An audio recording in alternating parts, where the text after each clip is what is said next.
How to hang mount 295 watts moving head beam light. First, let's go through all the necessary components.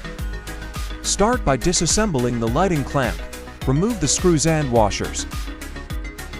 Then, insert the lighting clamp into the mounting bracket and secure with screws and washers. Next, take the assembled bracket and mount it onto the base of the light using the screws and washers provided.